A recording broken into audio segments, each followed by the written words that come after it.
Ladies and gentlemen, welcome to Aziz Drives. Today we have this VW Tiguan from 2024 in the third generation, and in this video we are going to find out whether the car is actually worth the hype and whether this new technology brings something on the road.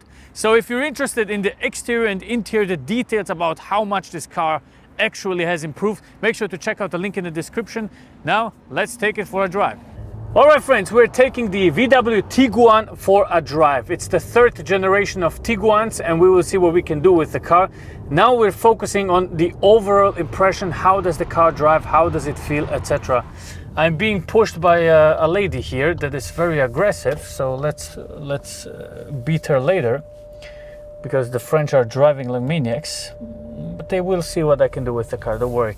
All right, let's focus on the review. If you haven't checked out our exterior and interior review, make sure to check it out, because we talk about a bunch of new things on the Tiguan, because it has really changed dramatically. It really has. It is based now on the MQB EVO basically body, and also it has a new DCC drive control that measures the road and is completely adjusted of how the car should damp in certain situations. Okay, it even measures how far you are in with your steering wheel, etc., and measures how far you lean in degrees, so we can calculate how it should drive.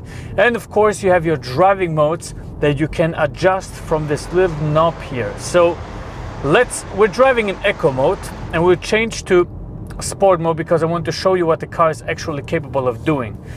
First impression of the car, it really is a comfortable piece to drive. It really is so silent, very good, and it has matured somehow.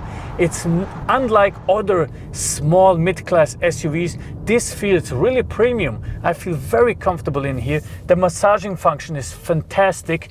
The seats are very comfortable. The leather feels great. The steering wheel feels great. All of those things are really helping me with understanding where VW went with this car, and it's really a good piece of a drive here. It really is a good car, but we want to find out whether you can drive it a little bit faster also. This is the 4Motion, so it should go good around corners, I assume. We're now in sports mode. Let's go into sport. You can shift yourself here. Let's see what it can do.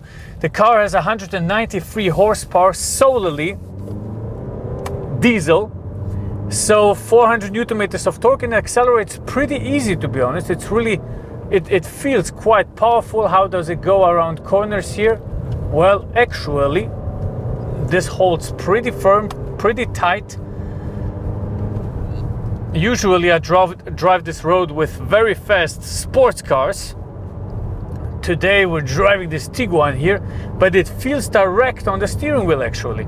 The brakes have also been adjusted. They are a little bit better. We have 19-inch wheels, and we have, of course, a major adjustment in aerodynamics. We now have a CW of 0.28, which is very good. 0.28 is actually better than a Porsche 911, just so you know. So this feels brilliant to drive actually. It's really good. Very silent, very good first impression of the drive. Really is. I mean, we drove it for a couple of kilometers now, almost 110 kilometers, and it does feel quite good. It's not the most powerful car, but you get other engine options. The most powerful one would be the 2-liter TSI engine that is offered with over 270 horsepower, and then of course you have the ETSI, which is a 1.5 liter, and then plus an hybrid, an electric engine. But this here, it really feels good. What other driving modes do we have? Well, basically we can change from Eco, which is your, of course, Eco Drive, Comfort, Sport, Individual, and Off-Road. Off-Road is interesting because you also can drive this car off-road. It's an SUV, and you have a couple of things that are interesting for you. For example, you can see how much the car leans into the corner, and you can even turn the traction control off if you have some deep declines or whatever, or the HDC, which is going to automatically brake for you when you're going downhill and when you're climbing a hill or going downhill. Very good. I mean, it's really a good car. But let's put the ESC into sport. You see emergency assistant is not available anymore. Let's see how this car accelerates. So for that we just turn around and go the other way, because I'm quite curious of what the car can actually do when we drive it a little bit faster. I mean, it really has changed a lot. I don't even recognize it as a VW anymore. It's completely different. Everything, the whole thing is just different. It really is this big screen. It just feels a little bit different, more mature, and especially more, premium, and that's great. And also one of the best cooling functions I have ever experienced in a seat. As I told you, check out the exterior and interior view, because it really is good. So let's see what we can do now.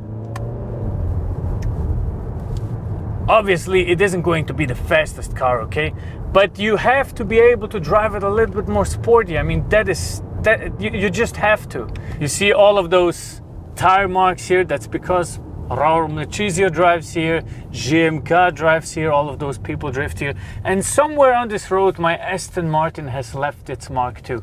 So that's kind of the thing you do here. Beautiful, beautiful place to drive this car.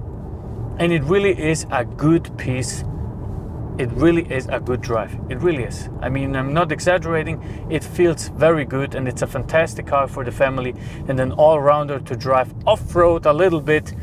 Go bring your children to school, go get groceries or whatever. It's really good for those kind of things. Let's stop here. Let's let the people pass, and then we'll do a 0 to 100 test. 3, 2, 1, go! Not bad. 40, 60, 80, and 100.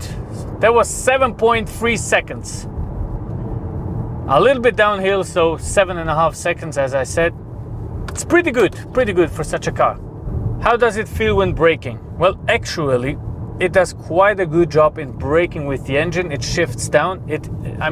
GPS tracker in here. It finds everything. It parks for you and so on. It's not bad. It's really not bad.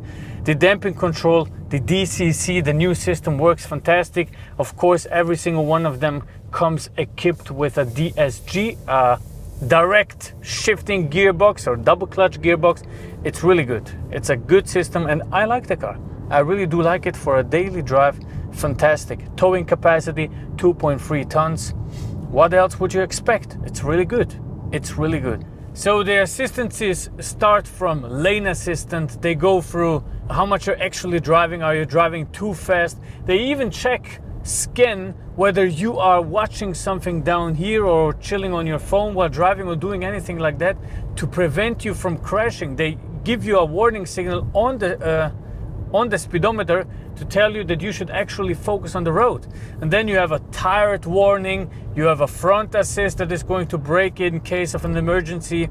You have so much stuff, and you have the echo assistance, you have the side assistance. It always pops up here when somebody is in the death spot. It's really, really incredible how much they actually help you when driving. And I really like that. I really do like it, and I think VW understood that they were messing up their customers a little bit with shitty cars before, so they really put everything into the latest generation, because the Tiguan proves it drives well around corners. It has this new system that I've talked about, that the dynamic controlling of the road that you're driving in. You have a couple of driving modes here, for example, Eco, Comfort, Sport, as we have driven before. Individual is interesting because here you can actually go into the driving mode and change whether you want the DCC to actually manage your drive, or you want it to be more comfortable, or you want it to be more on the sporty side. So that is really, really good. So another thing that is very interesting, we switched here to energetic mode. Let's click one more time and switch to something else.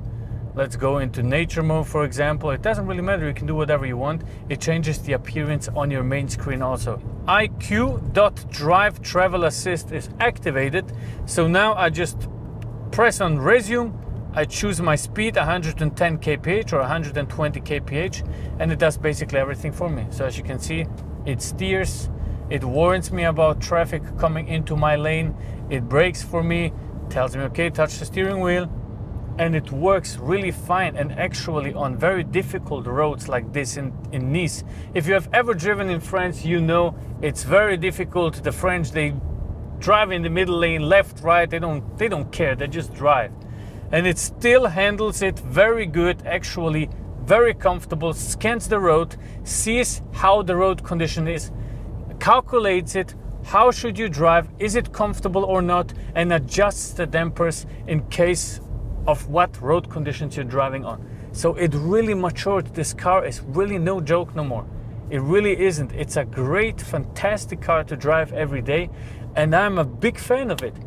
Very beautiful. And I mean, listen just how good it is, how good isolated it is from the outside. We're driving 100 kph here. You can't hear anything.